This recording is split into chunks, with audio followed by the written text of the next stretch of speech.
Okay, so now we've sort of got an idea of like how big the rib cage is going to be, what it looks like from two axes. Just going to go into sculpt mode and let's go to side view and just start pulling out. I'm using a grab tool. I'm just going to pull out some of and push in also some of um, the character so that we're just pulling out and pushing it in. And you can already see from the side view just using just some understanding of you know, anatomical shapes.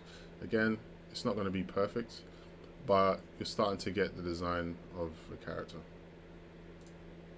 Um, and I'm not even really sculpting that much detail in or anything like that. I'm just trying to like match what I've kind of drawn out.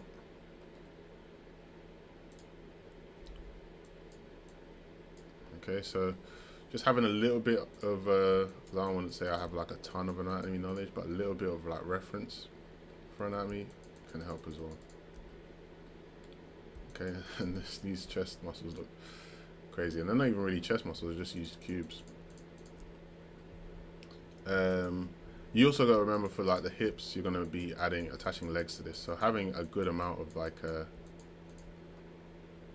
good amount of room available there to attach legs to is also good. Um, the male character's hips are quite wide. No, quite sorry, quite narrow in comparison to female designs. Um, so yeah, you can use that as you can keep that in mind. Like, or also just use the rule of two heads for the hips and like three heads for the shoulders and stuff like that. All right, let me just go into object mode and let me just remove that, remove this. Okay, so I'm just gonna go to sculpt mode. So we've got that basically the base forms now in the character. I'm gonna use the clay brush tool, change the strength down about 3, use control, and just start defining the main muscle group. So you've got the chest muscle, and you want to sort of bring some of the chest muscle back, and you've got where the rib cage I drew in was around about here. And also, I mentioned serratus and also mentioned the um, scapula, which will be here. Scapula actually is quite prominent on the back, so you'll be able to see that quite a lot. And like you've got the um, serratus muscle here. This is actually the muscle that creates a lot of that saw effect on the back. So on the sides of the character, around about here. Okay, just gonna bring that back. All right. So the next thing is the abdominals. So once I've like figured out where the bony landmarks are, you can even use a draw sharp tool. I'm gonna actually change the strength for the draw sharp tool to quite low because I'm using the mouse. Hold control and just bring out these pointy or bony landmarks. Again, you can do this for the sternum if you want, like the base of the sternum kind of sometimes pokes out. You can use it to push in the sternum. The clavicles will be up here, and they wrap around the top of the body. Again, I'm not saying this is 100% accurate to how everything is on the human body, but to the best of my knowledge, for this quick tutorial, let's say that that's how the clavicles work. I know they're like quite bow and arrow shaped, so when I say that, I mean they're shaped like this from the top. So yeah, I could just use that actually. So you could just like shape them kind of like that at the top, and the muscles are just grabbing onto these. Basically, the chest muscles are grabbing onto those bony landmarks. That's why they're important, right? So you'd have the sternum, the chest is grabbing onto the sternum, and it's also grabbing onto the clavicle as well. And there's usually a little divot there where there's like just no muscle. And that's how I would like start off sculpting, just thinking about those main shapes. Where's everything gone? Okay, yeah, think about those main shapes, and working on that V shape for the upper torso, but also sticking to the proportions of the image as well. Okay, so his chest quite wide, and this is actually his like rib cage is actually quite pronounced in that image as well. So I would say like even that is like going up. I'd say you can smooth it at this point and get sort of some more detail in there. The traps coming up out of the back start at the back. It's kind of a reason why I left it, because I would use like a masking tool to bring out the trap. So I would just like mask around about here, and this is what's going to connect you to the neck as well. You can even like start doing your neck design in there as well. So like I'll just invert the mask and start pulling out the traps using the snake hook tool. There you go. And then you also want to keep in check the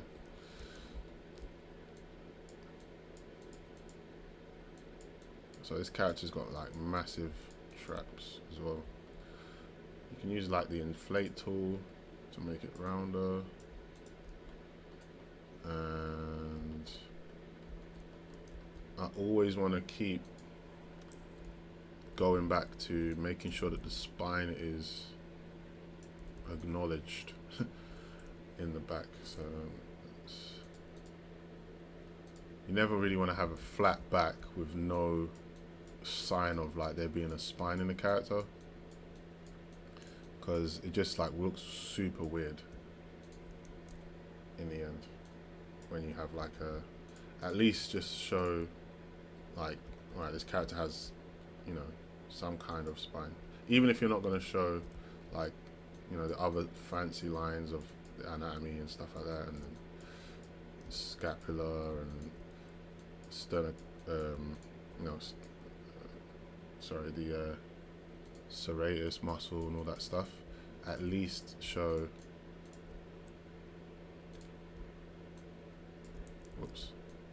at least show the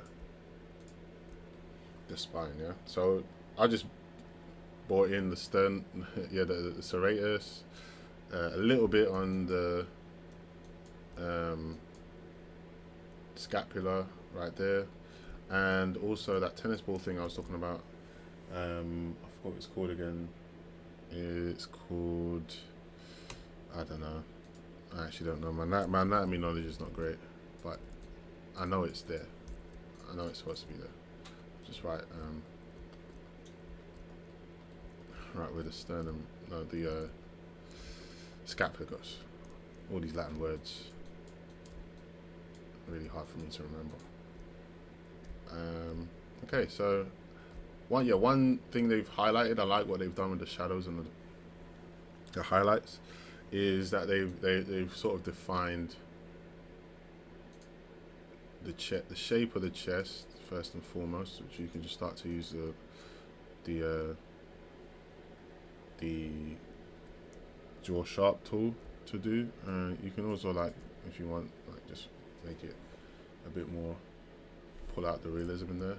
And then you can also like bring in some of the extra muscles. I forget again which then I need to like brush up on my anatomy names for these sort of things. But there's another muscle that sits above the. It's not as big as this, but it sits above the abdominals. You've got your rib cage, which I would say I usually draw a bit of a wiggly line for rib cage because it's not one straight line. There's obviously different ribs wrapping around, like going through to the front, and you can just like draw in again. This is for the serratus. I'll wait till I get a bit more detail to start drawing in the serratus, but I do want to add the volume of the serratus using the inflation tool and just bring a bit more volume to that character there. There is going to be a point where it transitions from the serratus to the rib cage, so you can add a bit of flatness there, but try and, like, especially if it's a muscle character, just try and like make it like a volume at this part. The next bit is doing the keep that line for the abs as well in the going through the middle. Like always, just try and like refresh that line going through the center of the body. It just helps your eye remember that, oh yeah, something's supposed to go there. And I'm just putting in some lines for the abdominal muscles, and then you can just draw it. Whoops, that's a little bit too strong. Change the strength now. Then you can just draw some like, or add in some volume. I'm being very delicate with this stuff for the abdominals. Again, you don't really need to like push like or pull the muscles out too much. Once you've drawn the base, you actually realize you don't actually need, or once you put the base in. Also, yeah, sorry, the back muscles I forgot are these two. Again, this is why you need to remember the names. There's like two big round back muscles here. I think that's why my back was looking so oddly flat. Again, it's still looking quite flat. There's usually a lot more volume in the back. It looks like really like he's been hit by a pan. I'm just using the inflate tool to bring this line in. Also, there's a muscle here. I really need to learn the names of my muscles. But yeah, there's definitely a muscle here. And all of this basically links up to, again, another bony landmark I was talking about, which is the scapula. So you can just use I would say the scapula run through here. Don't quote me on this, but you want like a few planes in the back. Let's smooth that down a bit, bring it out some more again. But it's always good to work on low geometry with this sort of stuff.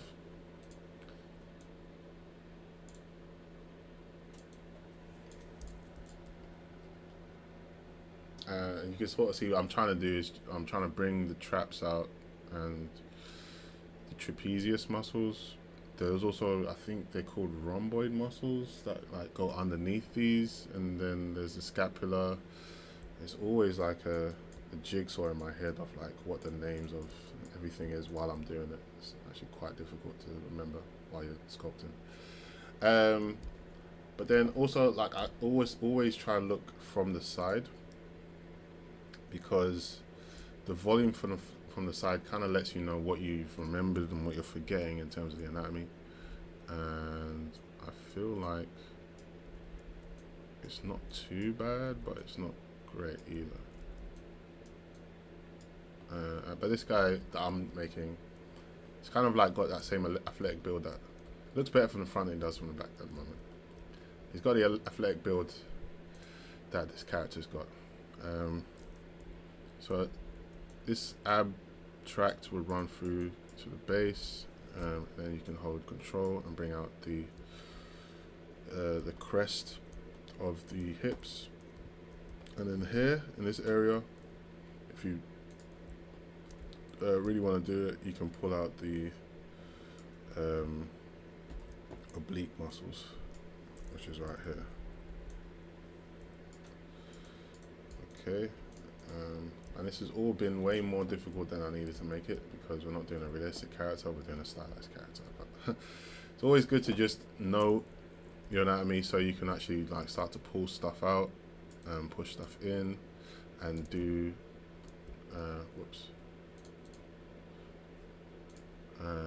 and you know, have sort of some base to work off, because I'm just going to smooth all of this down and then trying to pull out the forms to add style, or play with the proportions to add style. But so at this point I've done a minor sculpt study or anatomy study. I've got like some anatomical photos on my other screen, not on my other screen, sorry, next to me. But yeah, you kind of get the picture. Like I'm using previous knowledge of anatomy plus this reference image, and this looks a little bit more detailed in anatomy than this reference image. So the next thing I'll do is remesh this. So let's do this at 0.04 and then press remesh, and then I'm just going to smooth all this stuff out. Okay, so now you sort of get the feeling that, you know, there's a layer of sculpting going on there. And then I'd just pull out the forms a bit more. What really makes this torso actually look big is the shoulders. So let's add some spheres for the shoulders. I'm just gonna add mesh UV sphere. Go into edit mode. Go to front view, zoom out, and we're just gonna let's just make it the size of the reference. So the actual shoulder size is, I guess, that big, right? And there's also a lot of angular stuff going on here. So his shoulder has like a lot of sharp angles, which I like a lot of triangular shapes going on there, which is cool. Which is what makes this probably what made me choose this reference in the first place. All of those angles. So his shoulder is about this size in general, yeah. So I'm gonna go into object mode, join this. Whoops, actually, so before I join it, add modifier, generate mirror, and then click on apply, and then join. I don't even think I should have, before I join it, let's bring these back, and then join, and then just do sculpt mode and remesh. And what you can do from this point is just smooth, and smooth. I'm just laughing at how funny it kind of looks with just having two balls on the shoulder. But again, like, just make it angular. The interesting thing about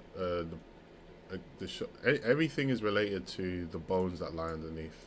So the reason they've made this flat and instead of circular shoulders is because the bones underneath, the joints for the bones underneath, are actually quite flat as well. So everything that you see on the human body is in relation to the underlying structure. So again, back to like just knowing a bit more about anatomy can help you. So I'm just going to use a flatten tool. There's 3 parts to the shoulder, and I'm going to just flatten so on 3 angles. I'm not even sure if that's the best way to do it. Also, as it connects to, just to create some interest, as it connects to the chest and the traps and the clavicle, I'm just going to create another angle there, similar to what the image has got. I'm not even really saying that's going to, but also remember that you've got this triangular shape before it attaches to the bicep. So you want to pull out a nice, I'm just going to use the snake hook tool and just pull out sort of the head of the shoulder muscle, the deltoids, that's it. Gosh. Yeah, so you just want to pull out sort of there's 3 parts to the deltoids, that's it. I watch enough training videos I should remember what this stuff is. Watch enough personal training videos to know what a deltoid is. I'm not a personal trainer, I just, that stuff's always on YouTube. Anyway, so what you want to do as you're bringing this out, whoops, I usually create a little plane for that shadow. So you're also looking at those highlights and shadows, and I usually create a little plane, so using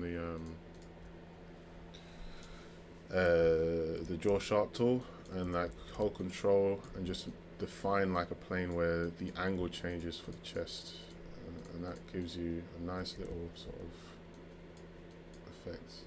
So you don't have to spend all your time digging into the chest. You just like pull out some extreme changes in that. Also from the side, I know I used the sphere, but the shoulders from the side, depending on like how somebody obviously gets big or how they train themselves, you can usually, if somebody does a lot of chest, usually this goes forward a lot more, and if there's some, like they train the back deltoids, I feel like I think it could still be pronounced, but it's a little lower than the front deltoid. I'm just jumping all over the place. I wouldn't usually jump this much over the place if I was using a tablet, but I'm really just using a mouse now, so it's like everything's just got a bit weird. So yeah, you just gotta like really just get the shoulders connecting in to the carriage. And this is why I thought originally my torso was really flat in the back. And that's why sometimes it's also good, like if you're starting with the basic shapes, sometimes it is good to just use more rounder shapes rather than the cube method that we started with. But hey, we're here now. So now if his shoulders are actually that big, I got a feeling that his chest might be a bit deeper, like, or might like go out a bit further and sit a bit deeper. Maybe, I don't know. Again, this is a stylized character. I don't know why I'm taking it so seriously in terms of anatomy, but it kind of does help pull out like the stylized look anyway. Just having a bit of a reality check with your understanding of anatomy is what I call it. Just like a reality check. Okay, and then also you just want to push in that line there, and I'm gonna smooth out to hollow. So I'm following more of the stylized looking reference now. Okay,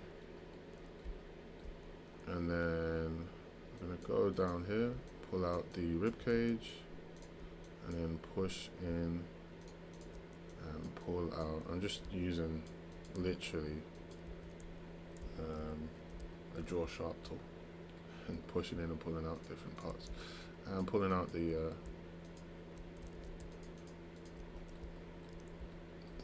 characters obliques and stuff like that. Alright, so let's talk about the serratus. So we avoided it last time, and this time we're not going to avoid it anymore. We're going to face our biggest foe and try and figure out how we're going to get this guy to look like he's actually not made of synthol. Okay, so I think whoops, can remesh this one more time at one lower level, 0.03, because the serratus actually needs a bit of detail to be seen. So what I would do is I would like draw 1, 2, 3 lines, and we're going to pretend like that's going to, even though it's not even in the reference image, it's one of my favorite parts of anatomy to draw. You don't even need to have it in there, it's not even in a reference image. But if you want to do that, like you can have like a serratus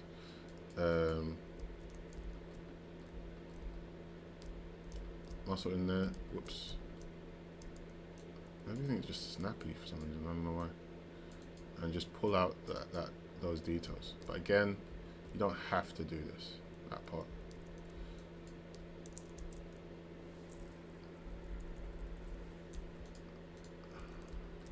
The serratus kind of helps define the muscles. Also, it's good, or helps make the muscle of the shapes look more complex and interesting. But it doesn't always have to be realistic. Okay, and then that would like curve around for the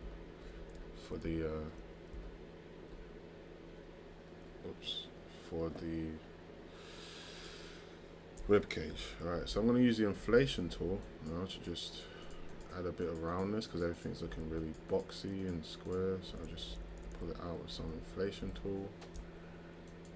Maybe make these angles pop a bit, bring out the abs a little bit, or maybe I'll leave those, and then I'm trying to go for this vacuum effect, and then I'll pull these out.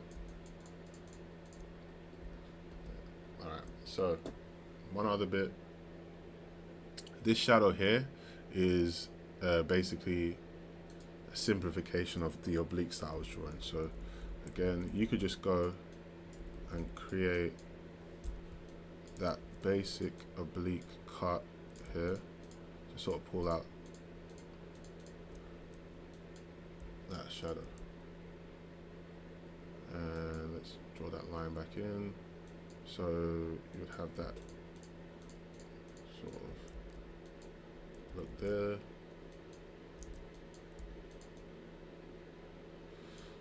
Okay, alright, so there we go. You got something that looks super weird.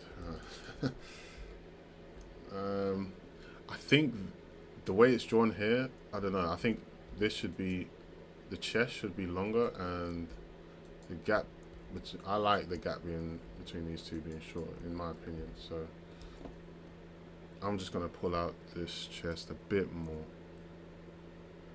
And you can always like see something in the drawing and then like just realize, oh wait, it doesn't really translate that well in 3D, or maybe you know, your mind's eye would tell you something's off. So I'm just going to pull this chest down. I'm losing focus. Yeah, and just like take a step back every now and again and check in with the designer. So you can just put that again.